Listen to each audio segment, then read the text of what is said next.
नमस्कार, मैं हूं आपके साथ वक्ता दुबे। एपीएन के लोकप्रिय कानूनी प्रोग्राम लीगल हेल्पलाइन में आप सभी का बहुत स्वागत है। इसमें हमारे कानूनी विशेषज्ञ रोजमर्रा की जिंदगी की समस्याओं से जुड़े कानूनी मसलों पर आपकी शंकाओं का समाधान करते हैं। आज हम आपको स्पेशल मैरिज एक्ट से जुड़े कानून की जानकारी देंगे, साथ में इस मसले से जुड़ी आपकी समस्याओं का समाधान भी करेंगे।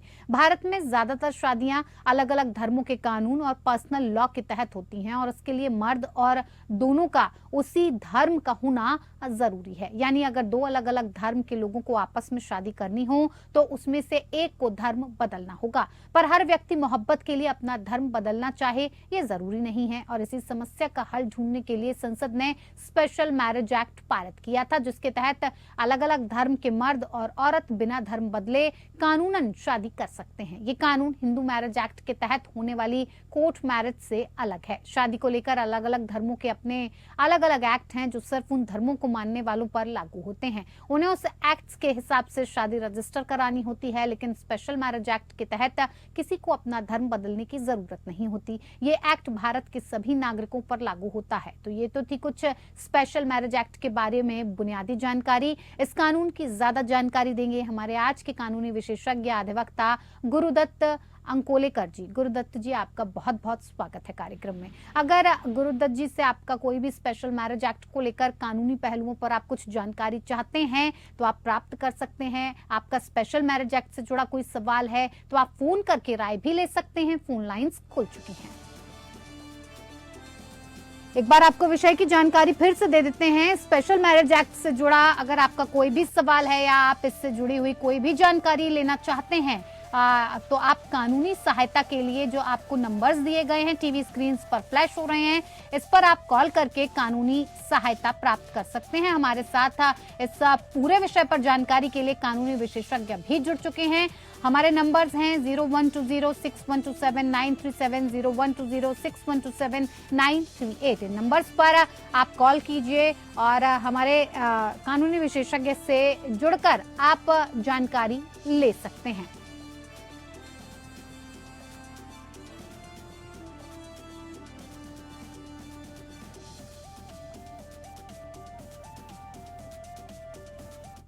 तो चलिए कार्यक्रम की शुरुआत करते हैं। और गुरुदत्त जी, सबसे पहले मैं आपसे यही जानना चाहूंगी कि स्पेशल मैरिज एक्ट क्यों लाया गया। नमस्कार सभी दर्शकों को। स्पेशल मैरिज एक्ट जैसे आपने बताया एक धर्मनिरपेक्ष कानून है जिसमें कोई भी लड़का और लड़की जो बालिग है और जो अपना सम्मति देने के लिए साउंड माइंड से है, वो लोग एक अपना जाति धर्म ये सब ना देखते हुए एक कानून बनाया गया है ताकि उनकी शादी कर दी जाए और उसको लीगलाइज किया जाए। क्योंकि जैसे आपने बताया हिंदू मैरिज एक्ट या ये सब सिर्फ उसी धर्म के लोगों को मानने के लिए उनके लिए बाध्य होता है। ये Special Marriage Act is applicable to all citizens of India, whoever wants to marry, irrespective of their caste, religion। और जैसे मान लीजिए एक हिंदू है, एक क्रिश्चियन है, अपने धर्म को बिना छोड़े हुए और अपनी मान्यता को स्थिर रखते हुए ये अपने मैरिज में जा सकते हैं। ये उनकी संवैधानिक हक है और उनके मौलिक हक भी है जो वो अपना एक्सरसाइज कर सकते हैं। ये स्पेशल मैरिज एक्ट में शादी करने की क्या प्रक्रिया है, या फिर स्पेशल मैरिज एक्ट में शादी से पहले पब्लिक नोटिस क्यों जारी होता है? इस नोटिस में क्या कुछ होता है? अगर किसी को शादी से आपत्ति हो तो क्या किया जाए? कितने दिनों का नोटिस हो? ये दोनों ही बातें हम आपसे जानना चाहेंगे कि हमारे दर्शकों को इस बारे में समझा दीजिए। हाँ जी, जैसे आपने कहा कि इसमें बाकी मैरिज एक्ट के कंपैरिजन में स्पेशल मैरिज एक्ट में एक प्रोविजन है कि 30 दिन का नोटिस देना जरूरी होता है। वही आपका एप्लीकेशन होता है। एक मैरिज ऑफिसर नियुक्त किया जाता है सरकार के द्वारा।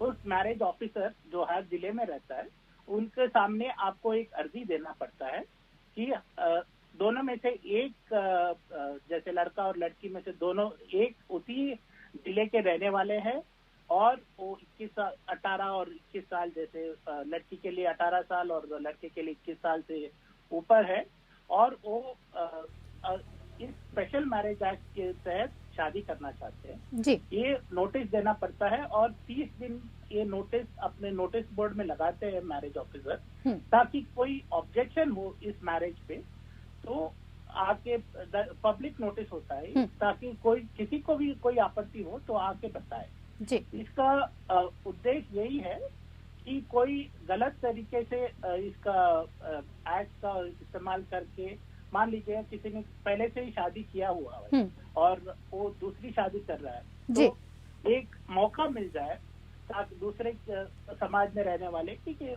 उसको ऑब्जेक्ट करें। हाँ, ये फिलहाल कभी कभार बात उठती है कि ये आपके प्राइवेसी का हनन है कि आप जब बोल रहे हैं कि आप किसी से भी शादी कर सकते हैं तो प्राइवेसी तो ध्यान रखते हुए पब्लिक नोटिस की क्या जरूरत है जी। पर सबकी अहमियत होती है और ये नोटिस एक प्लेटफॉर्म प्रोवाइड करता है ताकि लोग किसी को भी आपत्ति हो वो आपत्ति उठाए और उसका निपटारा।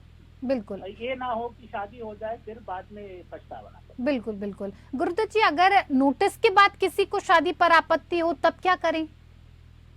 ये जो जैसे मैंने बताया कि एक मैरिज ऑफिसर रहते हैं वो डिस्ट्रिक्ट लेवल में, वो जब भी ये पब्लिक नोटिस होता है और किसी को भी आपत्ति है तो 30 दिन के अंदर उनको स्पेशल मैरिज ऑफिसर के यहाँ जाके अपना कंप्लेंट रजिस्टर करना पड़ता है जी।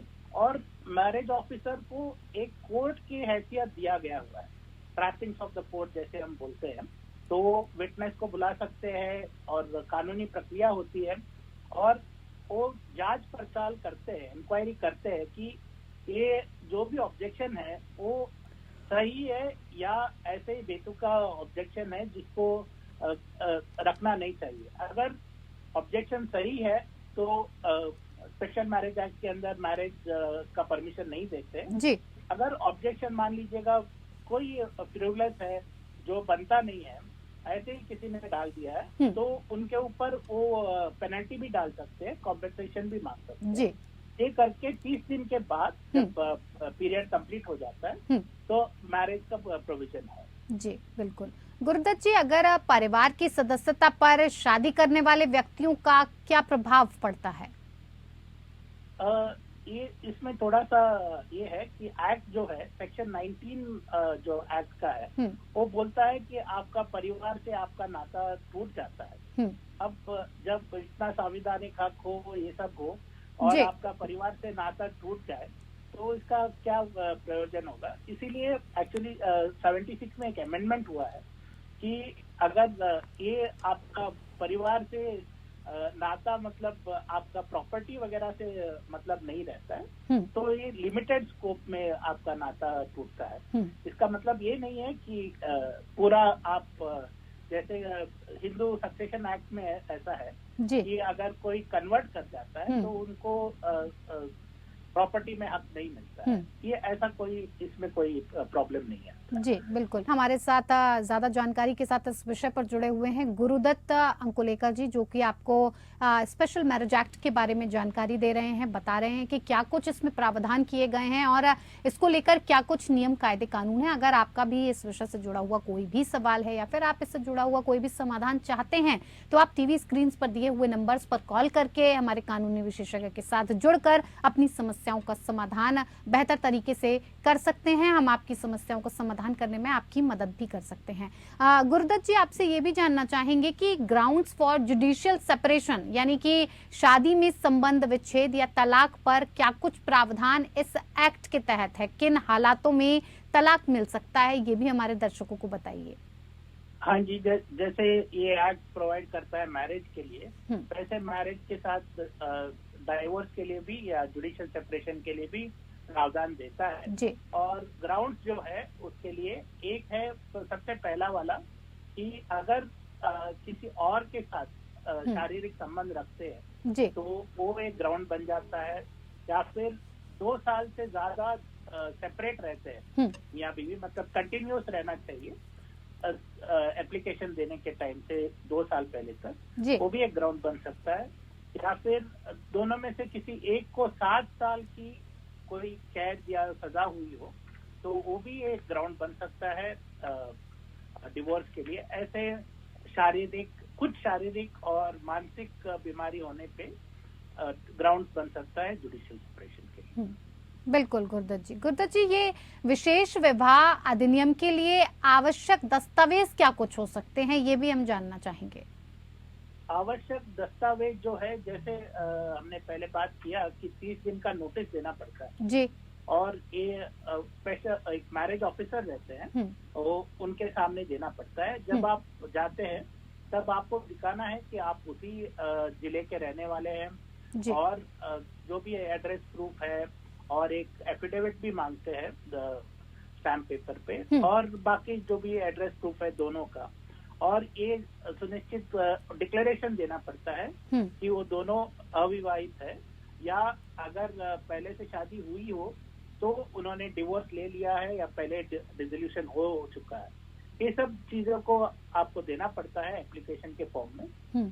फिर 30 दिन का जो नोटिस पीरियड रहता है उस टाइम पे खत्म होने के 30 दिन के बाद आपका मैरिज रजिस्टर हो जाता है। जी बिल्कुल। विशेष विवाह के अंतर्गत कौन आते हैं और कौन इसके तहत शादी कर सकते हैं, ये भी आपसे समझना चाहेंगे।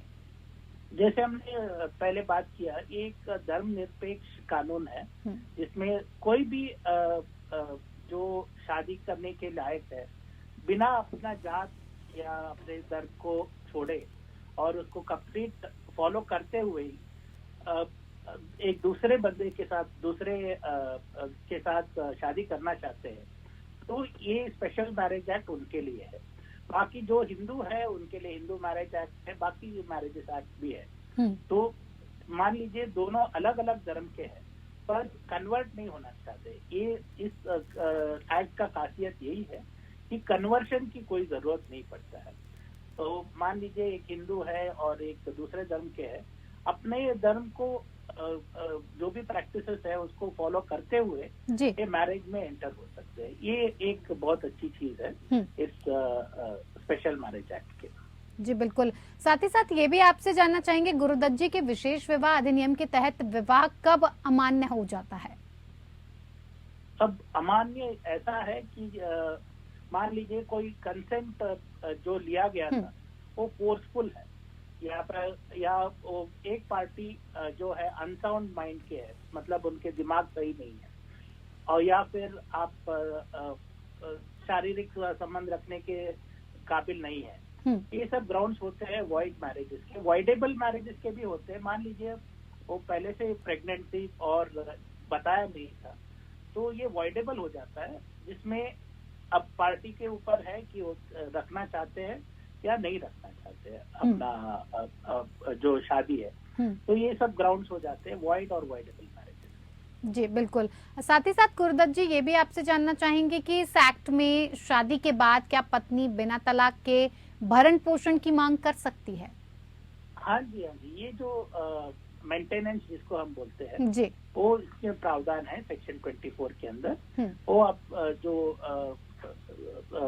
पत्नी है वो आप मान लीजिए उनको मेंटेन नहीं हो रहा है तो अपने हिसाब से मेंटेनेंस के लिए कोर्ट में आवेदन कर सकती है। बिल्कुल। और इस मेंटेनेंस देने के लिए इस एक्ट में सारे प्रावधान भी है। बिल्कुल। गुरुदत्त जी ये भी आपसे समझना चाहेंगे कि ये जो स्पेशल मैरिज एक्ट है और हिंदू मैरिज एक्ट है, इन दोनों में क्या फर्क है?